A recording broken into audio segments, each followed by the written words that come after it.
Welcome to another episode of Monday Tsene with Pretoria Psychologists. My name is Meridian and I'll be speaking to you today about love.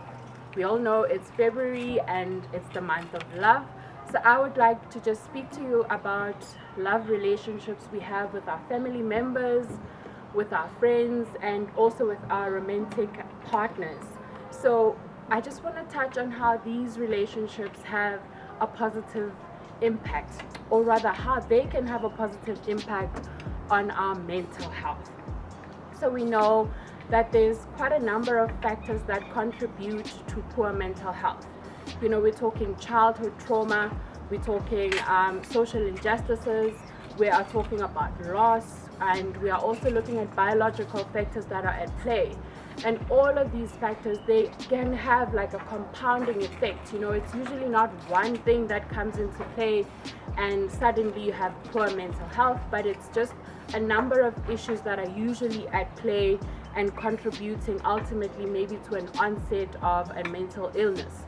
And as much as there's a lot of those issues at play, there's also a number of ways in which we can cope and manage with our mental health.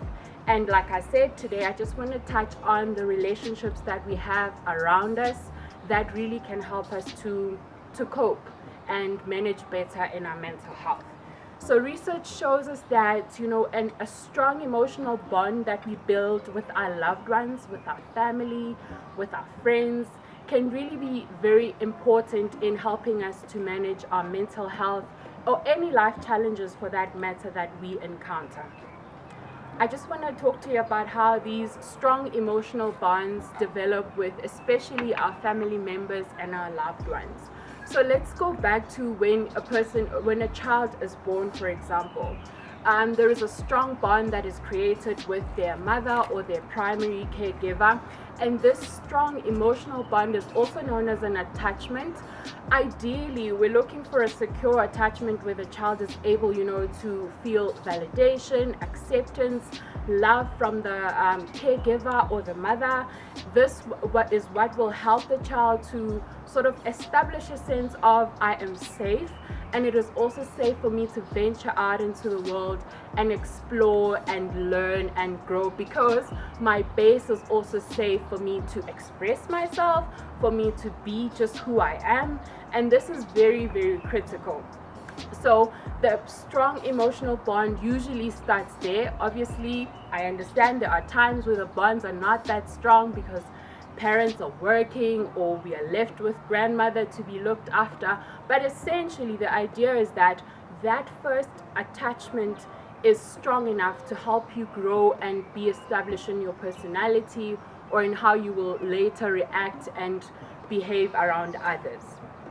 Okay, so how this comes into play is that we grow up and then we are closer to our family members, be it our aunts, our uncles, our brothers, and we move from that network also creating friends and all of those people. So those people become a really important network for us where we feel socially supported and we also feel socially integrated.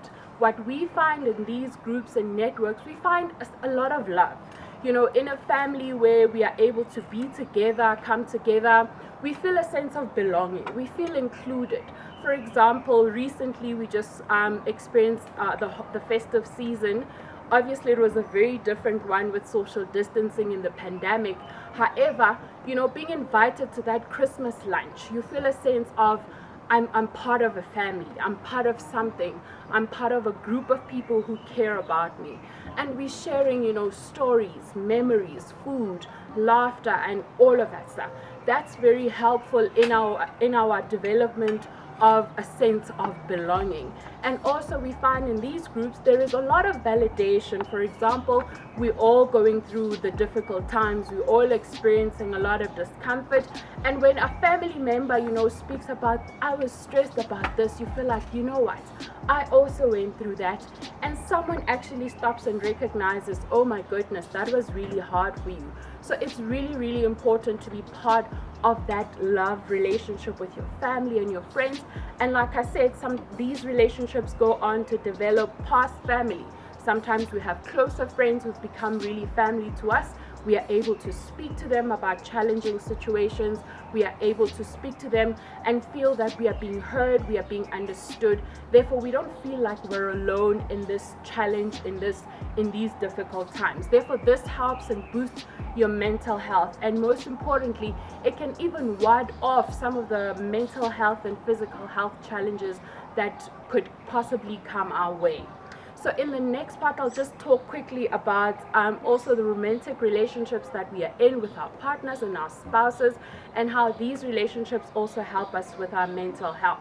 So research also shows us that, these relationships are very important. Why? Because when individuals are in a long-term committed relationships, in long-term committed relationship, they are more likely to handle challenges with ease. This is because they feel that they're not alone, they have a partner, they feel that they are heard by their partner, they feel that they have someone they're actually partnering with in tackling life, essentially. So these romantic relationships are also very important. However, we understand that relationships are not the same, especially like romantic relationships or spousal relationships, but it's also important to cultivate good qualities in our relationships, where there's intimacy, where there's open communication, where we are able to be heard and understood. These are the qualities that we want to work on and nurture in our romantic relationships, so that we can fully benefit from our romantic relationships.